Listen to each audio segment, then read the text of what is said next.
Business Spotlight, brought to you by Cross Rhythms and Baba Baboon. I'm Sonya Farrell. This is Business Spotlight in partnership with Cross Rhythms City Radio and Baba Baboon.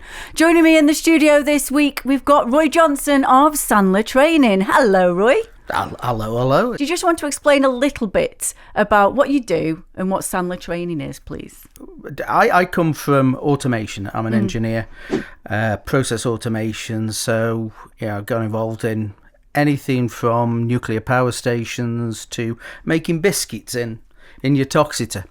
And my whole world was a process. You do this, you do this, you do this, you get that. And you'll notice your custard creams or your Maryland cookies, they taste the same every time you have one. The Pirelli tyre behaves the same every time you have it. It doesn't change. I was in corporate sales, selling to some of the biggest organisations in the world, and I was running Europe, Middle East and Africa. 120 flights a year, decided I didn't want to do that anymore. So I came back home. I'm a Stokey, and the vision I had for what I do was to make the local economy better because I was here. Yeah. And there's a lot of talent in this area, grafters, full of real hard workers, and I think it was underrepresented and underappreciated as far as business goes. And what I found when I first went into sales was that actually selling is no more than an engineering process. We do this, we do this, we do this, this happens. And consistency is important. And I found that I was actually quite chaotic when I started until I applied the stuff that I'd learned. Yeah. And so I worked on the sales process, and once I got my sales process sorted, someone said, okay, let's go and stick him on a proper sales training course. And this is where I got introduced to Sandler. Okay. And it's a franchise, and I bought into that 2014. So that's my vision, my ultimate mission, to make the Stoke-on-Trent area, the area which gave me so much over the years, to economically support them to be better and bring them much deserved wealth into the area. Yeah. So from that, like you mentioned, so it's about 12 years ago then, so you went into business yourself. And you talked a lot about your understanding of processes and everything, and what you learned, and like you say, how things you saw develop or how you could sort of implement those things. So as a business owner who may not even have an efficient sales process, or they may have one which they've been using for years, how can a business owner sort of know or define what process they're actually looking for within that organisation? Here's what I find, and a lot of my clients are multi-billion-pound organisations, and I've worked with one-man organisations, solo companies, up to these multi-billion-pound monsters, and they all have one thing in common. They all know thousands of ways in which they get sales wrong. But they struggle to work out what they did right in a sale. And what really happens is, you get this sort of salesperson. If the prospect buys, it's because the salesperson's a sales genius. If the prospect doesn't, it's because they're an idiot. And we don't often ask, why did you buy from us, in case they have this road to Damascus conversion where they go, why should I buy from you? So they never ask that question, but they're comfortable asking, why don't they buy from us? Which is dysfunctional. It's the wrong way around. If you're doing well, what would be useful is to distill the reasons you did well and find out why you actually sold. Why did someone take the risk with you? Because doing nothing is actually the least risky thing. Your biggest competitor, no matter what you do, is not a company, a name, a badge, an organisation. Your biggest competitor is the prospect doing nothing, because that's low risk. and your job in sales is to de-risk. So when you're talking about what do people who they're doing well, what they need to know is what steps did they take in order for a prospect to become a client. And like the Hail Mary pass, the one thing you do to save a sale, that, how do you do it in every single sales interaction? And this is where a sales process comes in. And there is no perfect sales process, because people are different. They're squidgy and crunchy, and they have different emotions, and we have to just make sure that we take them through a journey in order that they make the right decision for them. And I think that's really important, because in sales it can be very me. I want to sell you stuff, but the reality is, if it doesn't give the right sort of value to the people who are essentially self-risking, or putting themselves into risk, if it doesn't give the right sort of value, it's a one-off sale, you get found out. And I think what I see is the biggest challenge is for salespeople to have the mindset where they want to get to the truth of why someone should change or not. And that's where the process comes in. So is it there, you're thinking there, or sort of talking as well about, like you say, not constantly just trying to sell, but understanding and building that relationship with a prospect? Relationship comes first. And the objective of building a relationship is actually to have a trusting relationship. You hear about know, like, trust, all of that, and know and like come first. I would argue with that. They can know you and not like you, but still trust you. And trust is built by them recognizing that you have their best interests at heart. And it's a double-edged sword. If we have their best interests at heart and we discover that it doesn't make sense for us to work together, that's a gift for both of us. It saves them time, it saves us time. We can go and find someone who it does make sense to work together. But the trust is a really resilient relationship. If they believe that you have got their best interest at heart, magical things can happen. And you can have open conversations. And some of the conversations I've had, they make your toes curl. It's when people tell me the reasons behind them doing anything. And it isn't about selling more stuff or making more stuff. So I used to get involved in industrial automation, process engineer. And I worked with the nuclear industry. And what we were talking about was pretty low level. It was a commodity item. And they could buy this stuff from anywhere. But when the conversation went to, we need that to look after that bit of kit, so we don't have to send people in to fix it, so we don't irradiate them, so they don't die, so we don't get in front of the courts, so the entire business is shut down, and I end up in prison. Then you've got a trusting relationship of, okay, shall we keep you out of prison? It isn't about selling the stuff.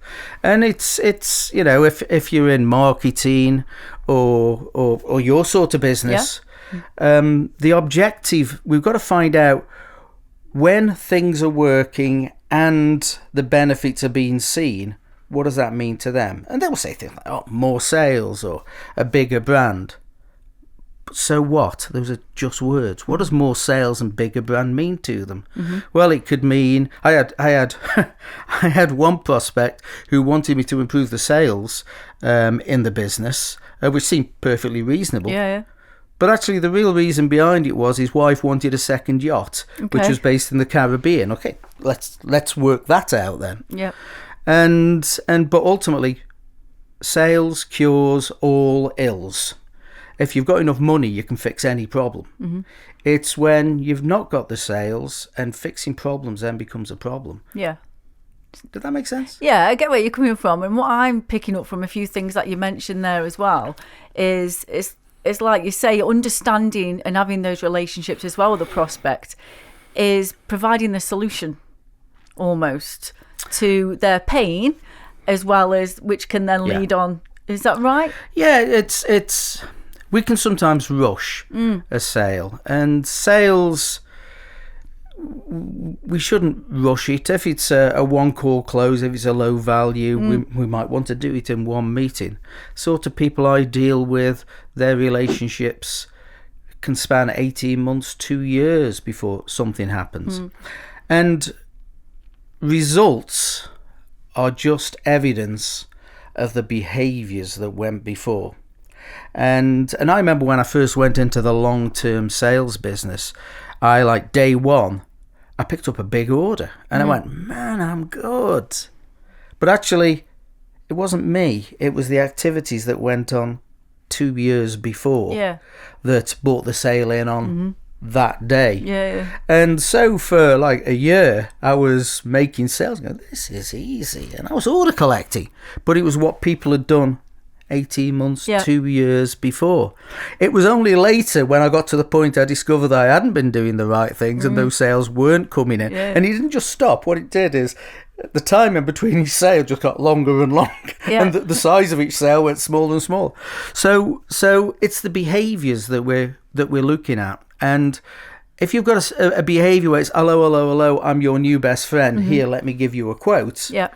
You're actually commoditizing what you're doing, and you're making it, you're not differentiating yourself, and you're not knowing how to keep this guy out of jail or buy his wife a second yacht. Yeah. So whatever the motivations of the organisation is, and the large companies that I deal with, I was training last week a company that's about 200 billion turnover.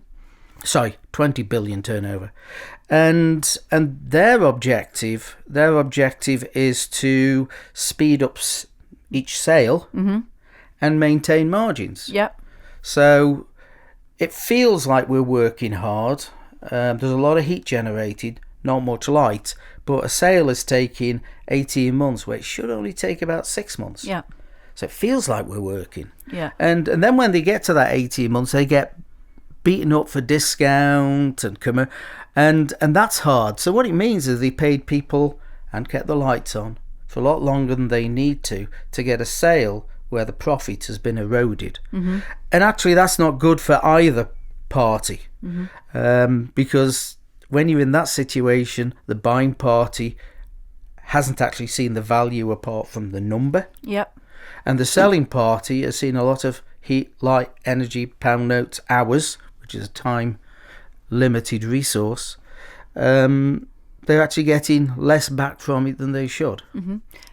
So what about then, in the industry as a whole, or whether it's a business owner looking to employ a sales director or create a role like that, or, to increase the sales team? What kind of, in your experience, do challenges do business owners actually face there?